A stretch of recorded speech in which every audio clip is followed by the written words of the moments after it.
Hey guys, today I am going to talk about what women get wrong in dating and how to fix it.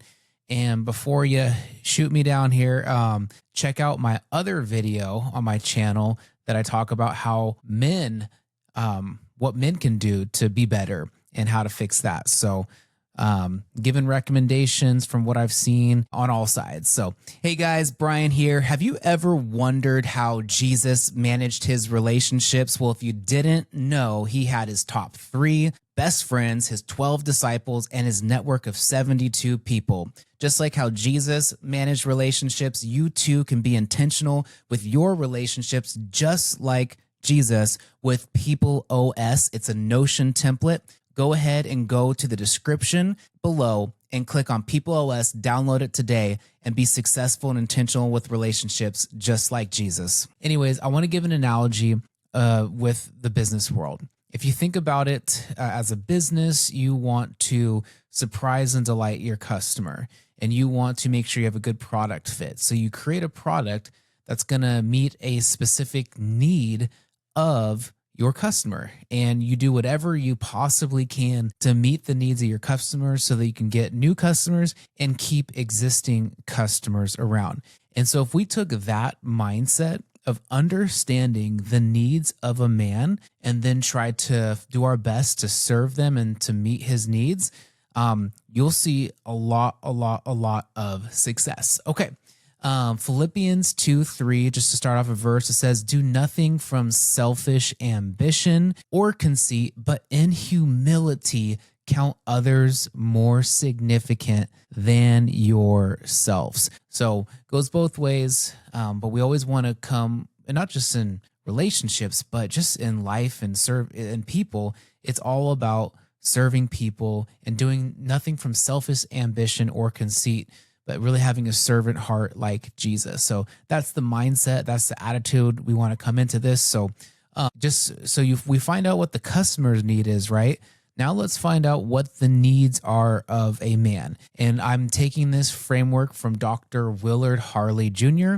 from his book, His Needs and Her Needs. So for the man's 5 needs, according to this doctor, he says that one of them is sexual fulfillment.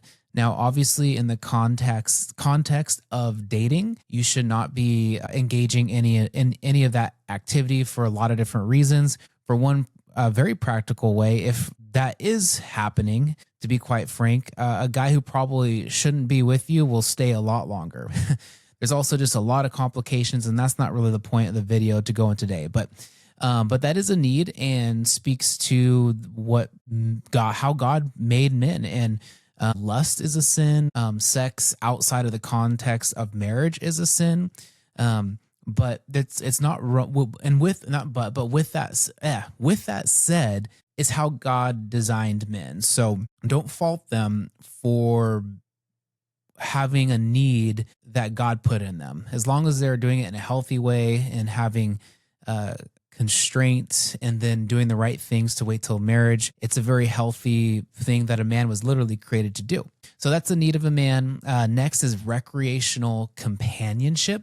So what that looks like is maybe enjoying some of his hobbies with him, being a part of his daily life, or finding something that you can tag along with. Another one is an attractive spouse, and really what's attractive to him, because there's all types of guys out there that like all different types of women. So really just doing your best with what you have. And next would be domestic support. So domestic support would be maybe something along the lines of like helping out at the home. Some guys like that. You hear the classic like helpmate and just helping with the family, if you will, or just being a help and being a source of peace and not chaos, because a man has been designed to really enjoy peace. And then 5 would be admiration, and this is a big one. I think especially in our culture, men have been starved for admiration. They really have. So what this looks like is affirming their character and their effort. Just encouraging them, speaking well of them. Expressing, pride in him publicly to your friends and others. And definitely I would say gratitude over nagging. Nagging has never worked and it never will, and guys will never change. It's literally how we've been designed. Um, so, anyways, moving on here.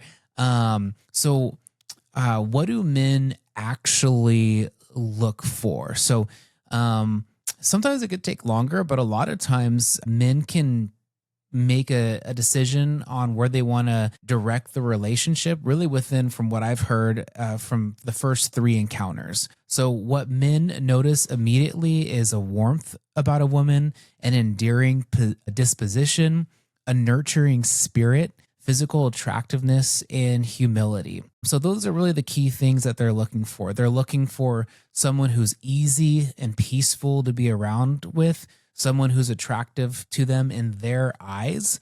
And I would definitely say humility. Humility is a big, big thing. And really, men are super simple. Like, that's it. Don't overcomplicate it. Men and women are different, and that's amazing.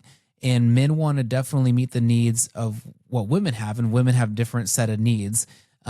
And so I think one of the confusing things that happens for the genders is men typically, because men think like how men think, and women think how women think. So like so as a woman watching this, a man doesn't necessarily want the same things that you do. We've just been engineered differently, and vice versa. So it's really, again, going back to that mindset of like considering others as more significant than ourselves and having a servant-hearted mentality, going back to like, hey, what does the customer need? What are the needs of the customer? How can I serve them? In the business world, we take our eyes off of ourselves and we put it on the other person, and we say, how can we serve that person? And so it's really that same mentality. And again, men are have stayed the same. We're going to be the same. We're simple. It's never changing. So if you really want to understand men, just take us at face value, because we're super simple. We're super direct, and everything I'm saying is really what a man wants. There's no hidden message. We're too simple for women. We really are, and we're just designed from our Creator differently.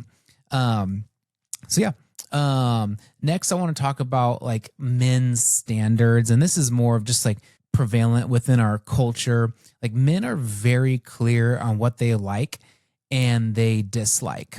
And to stand up for guys, men are entitled to their standards and preferences as long as it's biblically minded and not sinful. I will have to add that, of course. And you see examples of this in culture, like where if a woman says she wants a really tall man, makes a lot of money, etc., women will tend to, give her the thumbs up, say, you deserve it, girl, if that's what you like. But when men do the same thing and talking about their preferences, sometimes they can be turned into villains or called shallow. Like, example, if a woman wants a tall man, it's just a preference. But when a man says something along the lines of he wants a woman who's fit and takes care of herself, he's now becoming shallow, for example. And so men can sometimes be demonized for just expressing their preferences. And again, men have been designed a certain way, and we haven't changed since the beginning of time, and we never will. And we are entitled, as long as it's not sinful, as long as it's not, as long as it's biblically minded, we are entitled to our preferences. So to honestly speak on behalf of all men, to kind of stand up for ourselves, because with a lot of different messages out there, men get put down. I'm just going to stand up and say, hey, we're allowed to be men as long as we're biblically minded men that are walking in purity and holiness and righteousness and living our lives with Christ. And we are entitled to our standards and preferences. Okay, just another note regarding peace. 1 Peter 3 verses 3 through 4 says, do not let your adorning be external, the braiding of your hair, the putting on of gold jewelry, or the clothing you wear, but let your adorning be the hidden person of the heart with the imperishable beauty of a gentle and quiet spirit, which in God's sight is very precious. And I think that's an interesting thing where it says, in God's sight, what's very precious to him is a gentle and quiet spirit. And I will say men like it too. It's very precious in men's sight too. I know some women might not like that, but men, again, I have to say, we've been designed a certain way. It's how we were created. We've never changed and we never will.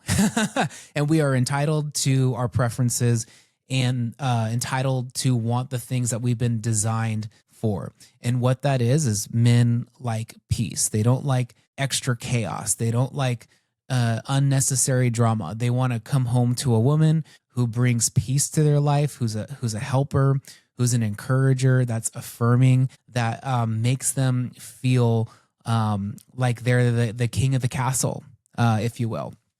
They just honestly like someone who's just easy to be around and can kind of just relax a little bit, not when they get around a woman when they're all tense, right? They want to just be like, I can kind of relax and be encouraged and know that I'm the man and I've been created to win and to do great things. And I'm encouraged because, ladies, I'll tell you something. If a man feels the affection from you, the encouragement, the respect, he sees that you are trying to meet his needs, he will run through a wall for you. He will climb a burning building. He will do a lot more than you can realize if you serve him in the way that he wants to be served, right? Not the way that you want to be served, but the way that he wants to be served. And side note, a man should definitely be doing the things to serve you the way that you want to serve as well. Next, just a quick note on respect versus love. Most people know this, but men, we really value respect. Women want love. So on respect, just a verse here, let no corrupting talk come out of your mouths, but only such as is good for building up, as fits the occasion, that it may give grace to those who hear. So with respect, just being very gracious in your wording. Men are very attuned to how they're spoken to.